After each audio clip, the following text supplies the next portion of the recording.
वासिफ दिन ब दिन काफ़ी ज़्यादा परेशान होता जा रहा है क्योंकि जैसे जैसे वक्त गुजर आए उसको रमीन काफ़ी ज़्यादा तंग करने लग जाती है और कहती है कि बस वो दिन दूर नहीं है जिस दिन तुम्हारी पकड़ में तुम यानी कि आने वाले हो।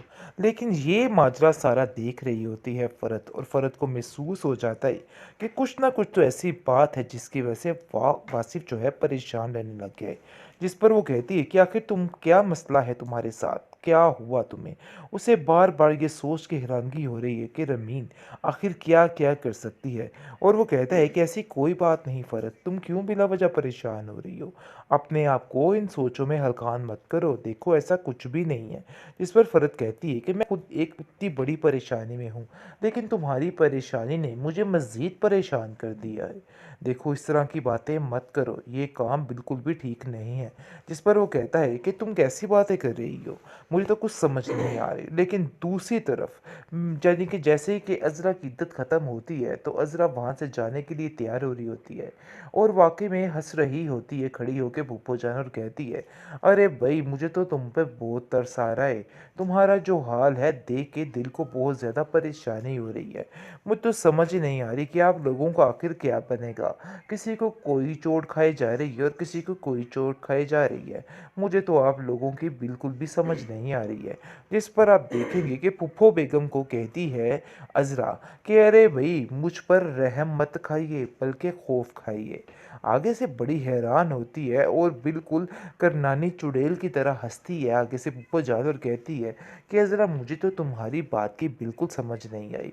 कैसी ऊट-पटांग बातें कर रही हो। अरे अपनी हालत देखो, किस हाल में हो तुम, लेकिन तुम्हें फिर भी समझ नहीं आ रही। और तुम किस किस्म की बेवकूफ़ों वाली बातें कर रही हो, मुझे तो तुम्हारी समझ नहीं आती। आगे से इज़रा कहती है कि तुम अभी मुझे जानती नहीं हो कि आखिर मैं क्या कुछ कर सकती हूँ। तुमने अभी मेरी परेशानी ही देखी है, अभी 2 हाथ करने बाकी हैं और बहुत जल्द तुम्हारा मैं वो हश्र करूँगी कि तुम याद रखोगी।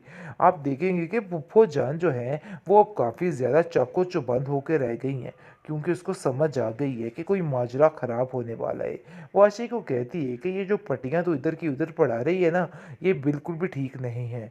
मैं तुम्हें बता दे रही हूँ कि ये सारी बातें अज़रा को बताना छोड़ दो, क्योंकि अज़रा तुम्हारी सगी कभी नहीं हो सकती और ये बात तुम्हें समझ क्यों नहीं आ रही है।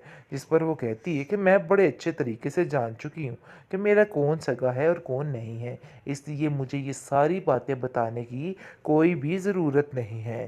क्योंकि अज़रा अब इंतकाम की आग में पागल हो चुकी है और कहती है कि चाहे जो मर्ज़ी हो जाए, मैं ये बदला लेकर रहूँगी और इन लोगों का वो हश्र करूँगी कि ये लोग याद रखेंगे कि आखिर इन लोगों ने किससे पाला पड़ा था, यानी कि किससे बदला इन्होंने लेना था।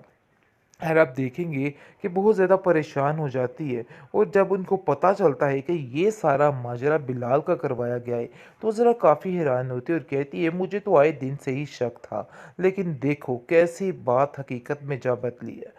आज वही हुआ जिस चीज़ को मैं सोच रही थी, लेकिन बिलाल इतना कैसे कर सकता है। इसके पीछे ज़रूर फूफो बेगम का हाथ है, उन्होंने ही ये सब कुछ करवाया है। मैं इन लोगों को ऐसे नहीं छोड़ूंगी, बल्कि ऐसे ही जैसे इन्होंने हम पे वार किया है, मैं भी इन पर वैसे ही वार करूंगी और इनको बताऊंगी कि असल गेम होती क्या है। आखिर ये लोग अपने आप को क्या समझ रहे हैं। मैं तो इस गेम की बड़ी पुरानी खिलाड़ी हूँ, मुझसे बदला लिया इन्होंने, यानी कि मैं इनका वो अशर करूंगी, जो चोट मुझे मिली है उसका बदला तो मैं इन लोगों से ज़रूर लूंगी। वासिफ दिन ब दिन काफ़ी ज़्यादा परेशान होता जा रहा है क्योंकि जैसे जैसे वक्त गुजर आए उसको रमीन काफ़ी ज़्यादा तंग करने लग जाती है और कहती है कि बस वो दिन दूर नहीं है जिस दिन तुम्हारी पकड़ में तुम यानी कि आने वाले हो। लेकिन ये माजरा सारा देख रही होती है फ़रत, और फ़रत को महसूस हो जाता है कि कुछ ना कुछ तो ऐसी बात है जिसकी वजह से वासिफ जो है परेशान रहने लग गया है। जिस पर वो कहती है कि आखिर तुम क्या मसला है, तुम्हारे साथ क्या हुआ तुम्हें। उसे बार बार ये सोच के हैरानगी हो रही है कि रमीन आखिर क्या क्या कर सकती है। और वो कहता है कि ऐसी कोई बात नहीं फ़रत, तुम क्यों बिला वजह परेशान हो रही हो। अपने आप को इन सोचों में हलकान मत करो, देखो ऐसा कुछ भी नहीं है। जिस पर फ़रत कहती है कि मैं खुद एक इतनी बड़ी परेशानी में हूँ, लेकिन तुम्हारी परेशानी ने मुझे मज़ीद परेशान कर दिया है। देखो इस तरह की बातें मत करो, ये काम बिल्कुल भी ठीक नहीं है। जिस पर वो कहता है कि तुम कैसी बातें कर रही हो? मुझे तो कुछ समझ नहीं आ रही। लेकिन दूसरी तरफ यानी कि जैसे ही कि अज़रा की इद्दत ख़त्म होती है, तो अज़रा वहाँ से जाने के लिए तैयार हो रही होती है और वाक़ई में हँस रही होती है खड़ी होके फूफो जान और कहती है, "अरे भई मुझे तो तुम पे बहुत तरस आ रहा है। तुम्हारा जो हाल है देख के दिल को बहुत ज़्यादा परेशानी हो रही है। मुझे तो समझ ही नहीं आ रही कि आप लोगों को आखिर क्या बनेगा। किसी को कोई चोट खाई जा रही है और किसी को कोई चोट खाई जा रही है। मुझे तो आप लोगों की बिल्कुल भी समझ नहीं आ रही है। जिस पर आप देखेंगे कि फूफो बेगम को कहती है अज़रा कि अरे भई मुझ पर रहम मत खाइए बल्कि खौफ खाइए।